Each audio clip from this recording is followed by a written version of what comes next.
Defence एक ऐसा sector जो 2020 के बाद से लगातार आउट परफॉर्म कर रहा था। पिछले साल थोड़ा करेक्शन जरूर आया, लेकिन अब फिर से एक्शन में वापस आ गया और नए हाईस पे ट्रेड कर रहा है। अगर आप निफ्टी डिफेंस का चार्ट देखें, मार्च से इसने 39% की ग्रोथ दिखाई है। पर सवाल ये है, क्या ये ग्रोथ सिर्फ टेम्पररी है due to the current geopolitical tensions, या ये एक लॉन्ग टर्म ट्रेंड बन सकता है? चलिए समझते हैं।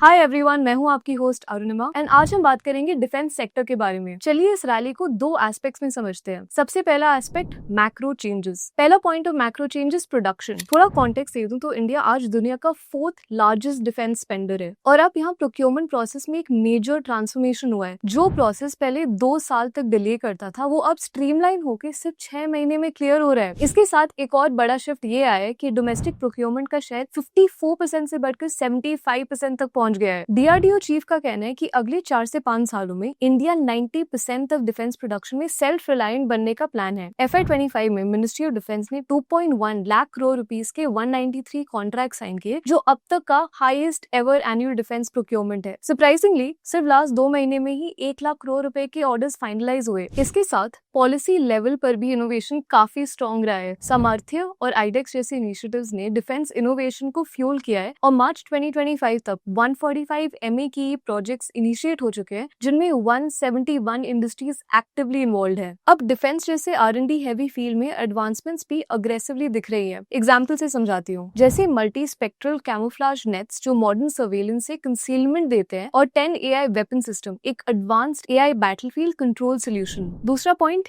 Exports and global partnerships. Exports की ट्रेजेक्टरी भी काफी इंप्रेसिव रही। FY14 में डिफेंस एक्सपोर्ट 686 करोड़ रुपीस के आसपास थे, जो FY24 तक 21,083 करोड़ रुपीस तक पहुंच गए। ऑलमोस्ट 30x ग्रोथ और कैगर अप्रॉक्स 40%। इस ग्लोबल ग्रोथ के पीछे का स्ट्रेटेजिक इंटेंट समझते हैं। दरअसल यूक्रेन वॉर के बाद कई कंट्रीज ने वेस्टर्न सप्लायर्स की ऑल्टरनेटिव ढूंढने स्टार्ट किए, जिसमें इंडियन डिफेंस प्रोडक्ट्स को एक्टिवली कंसिडर किया जा रहा है। तो सरकार low cost defence loans offer करने का प्लान बना रही है, स्पेशली उन कंट्रीज के लिए जो पॉलिटिकल या क्रेडिट रिस्क ज्यादा होता है। अगर इस डिफेंस रैली को देखकर आपके मन में भी इन्वेस्टमेंट का थॉट आ रहा है, तो ये रहे कुछ ऑप्शंस। पहला ऑप्शन है थीमेटिक फंड्स। इंडिया में अभी 3 पैसिव फंड्स है जो स्पेसिफिकली डिफेंस सेक्टर को टारगेट करते हैं। इनमें शामिल है Motilal Oswal Nifty India defence ETF, Motilal Oswal Nifty India defence index fund, Aditya Birla sun life Nifty India defence index fund, Groww Nifty India defence ETF और Groww Nifty India defence ETF fund of funds. इन सभी का बेंचमार्क है निफ्टी इंडिया डिफेंस इंडेक्स। ये रहा a quick snapshot इनके recent performance का। अब दूसरा ऑप्शन, अगर आप इंडिविजुअल स्टॉक पिकिंग में इंटरेस्ट रखते हैं, तो ये रहे कुछ शॉर्टलिस्टेड कंपनीज के analysis based on their market cap. लेकिन प्लीज प्लीज प्लीज नोट करें, ये कोई स्टॉक रिकमेंडेशन नहीं है। ये सिर्फ एक डेटा बेस्ड एनालिसिस है, जिसे आप अपना रिसर्च फर्दर कैरी फॉरवर्ड कर सकते हैं। तो चलिए शुरू करते हैं कंपनी स्पेसिफिक ब्रेकडाउन के साथ। Company specific analysis. Defence sector में ब्रॉडली 4 की वर्टिकल्स है: aerospace and defence, ship building and marine, electronic equipment and heavy engineering. और इन कैटेगरी से हमने 4 कंपनीज फिल्टर किए हैं based on market cap and other key financial metrics, जैसे sales growth, ROC, debt to equity ratio and PEG ratio. Let's start with the aerospace and defence segment, and इस category the most obvious name है HAL यानी Hindustan aeronautics limited. HAL एक 3 लाख करोड़ रुपए की PSU है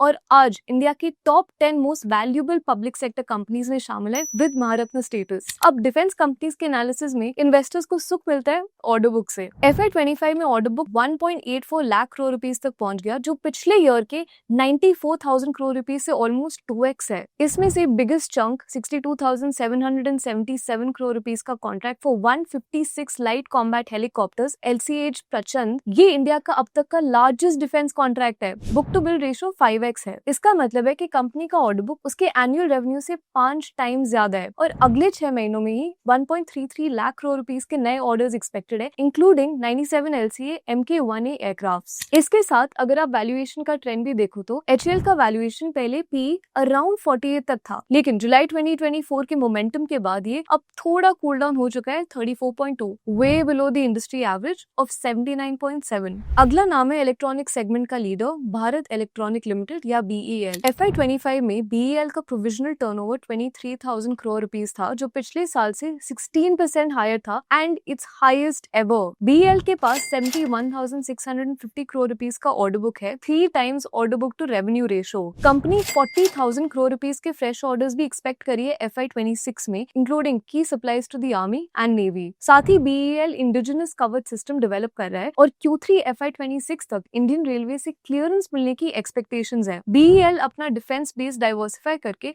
cyber security, border security और data centres में भी एक्सपेंशन कर रहा है। BEL का वैल्यूएशन ट्रेंड भी सिमिलर पैटर्न पे रहा। जुलाई 2024 में जब वैल्यूएशन भी 61 के आसपास था, आज वो 45 के लेवल पे ट्रेड कर रहा है, which is lower than it's industry average of around 60.6। कुछ ऐसी कहानी हमें बाकी कंपनीज में भी दिखती है। Third company is Mazagon dock shipbuilders. Company के पास 34,787 करोड़ रुपीस का ऑर्डर बुक है, जो उसके करंट एनुअल रेवेन्यू का ऑलमोस्ट 3x है। ये orders major Indian navy projects जैसे P-17A फ्रिगेट्स और P-15B डिस्ट्रॉयर्स से भरे हुए हैं। माज़गांव P-75-1 सबमरीन कॉन्ट्रैक्ट लिए एक फ्रंट रनर भी है, जहां पार्टनरशिप हो सकती है जर्मनी के थीसेनक्रुप मरीन सिस्टम्स के साथ। माज़गांव डॉक का वैल्यूएशन भी रेप्लिकेटिंग ट्रेंड फॉलो कर रहा है। जुलाई 2024 के 60 के पीक से गिरकर अभी 42.7 पर है, जो इंडस्ट्री एवरेज ऑफ 50.8 के कंफर्टेबली विद इन रेंज है। एंड फाइनली बात करते हैं कोचिन शिपयार्ड की। कोचिन के पास 20,000 करोड़ रुपीस प्लस का ऑर्डर बुक है, 5 टाइम्स रेवेन्यू विजिबिलिटी के साथ, making it a strong long term play.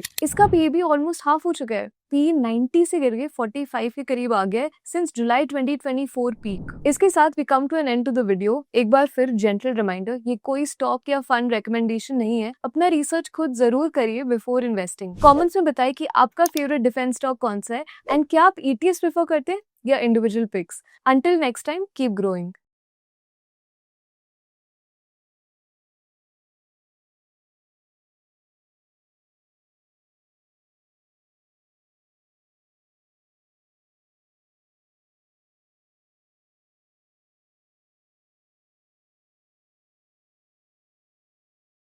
Investment in securities market are subject to market risks. Read all the related documents carefully before investing. Please read the risk disclosure documents carefully before investing in equity shares, derivatives, mutual fund, and or other instruments traded on the stock exchanges.